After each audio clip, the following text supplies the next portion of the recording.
Sunday ನೆಮ್ಮದಿಯ ಕಾಲ ಕಲ್ಯಾಣ ಅಂತ ಹೊರಟಿದ್ದೆ ಜಯನಗರದ ಕಡೆ ಇರೋ ಸ್ವಿಮ್ಮಿಂಗ್ ಪೂಲ್ ಕಡೆ. ಅದ್ರ ಮಧ್ಯೆ ಇವನ್ ಬೇರೆ ಕಿಸ್ ಬೇರೆ ಕೊಟ್ಬಿಟ್ಟ. ಸ್ವಿಮ್ಮಿಂಗ್ ಎಲ್ಲ ಮುಗಿಸ್ಕೊಂಡು ಆಚೆ ಬಂದ್ರೆ ಯಾರೋ ಅಂಕಲು ನಮ್ ವಿಜಯ್ ಹಿಂದೆ ಬಿದ್ಬಿಟ್ಟಿದ್ರು. ನಮ್ ವಿಜಯ್ ಎಲ್ಲೋಗ್ತಾನೋ ಅವ್ನ ಹಿಂದೆನೆ ಹೋಗ್ತಾ ಇದ್ರು ಮಾತ್ರ. ಏರಿ ಅಂಬರದಾಗ ನೇಸರ ನಗುತ್ತಾರೋ, ಏರಿ ಅಂಬರದಾಗ ನೇಸರ ನಗುತ್ತಾರೋ, ಮರಗಿಡಕ್ಕೋಗ್ಯಾವೇ ಚಿಲಿಪಿಲಿ ಅಕ್ಕಿ ಯಾರ್ಯಾವೇ. ನಮ್ ವಿಜಿನ ಬಿಟ್ಬಿಟ್ಟು ಅಲ್ಲಿ ಯಾರೋ ಹುಡುಗರ ಹತ್ರ ನಂಬರ್ ಬೇರೆ ಇಸ್ಕೊಂಡ್ಬಿಟ್ರು. ಪಾಪ ನಮ್ ವಿಜಿಗೆ ಹಾರ್ಟ್ ಫೀಲ್ ಆಗೋಯ್ತು ಪಾಪ.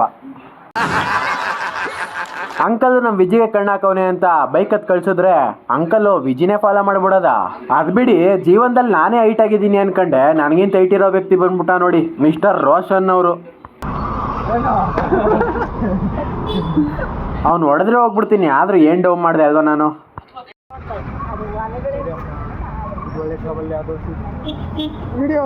ರೂಮಿಗೆ ಬಂದ್ರೆ ಇಲ್ಲಿ ಸೂಪ್ ಮಾಡ್ಕೊಂಡು ಎಂಜಾಯ್ ಮಾಡ್ತಾವ್ರ ನೋಡಿ.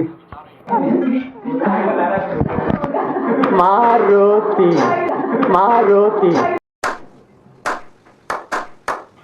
ಫೈನಲಿ 2 ಎಣ್ಣೆಕ್ಲು ಸೇರ್ಕೊಂಡು ಅಡುಗೆ ಮಾಡಿ ಹೊಟ್ಟೆ ತುಂಬ ಊಟ ಹಾಕಿದ್ರು. ಫೈನಲಿ ತರಲೆ ಆಡ್ಕೊಂಡು ಐಸ್ ಕ್ರೀಮ್ ತಿನ್ಕೊಂಡು ಅವತ್ತೊಂದು ದಿನ ಮುಗಿಸಿದ್ದಾಯ್ತು. ಅಷ್ಟೇ ವಿಷಯ. ಪೀಸ್.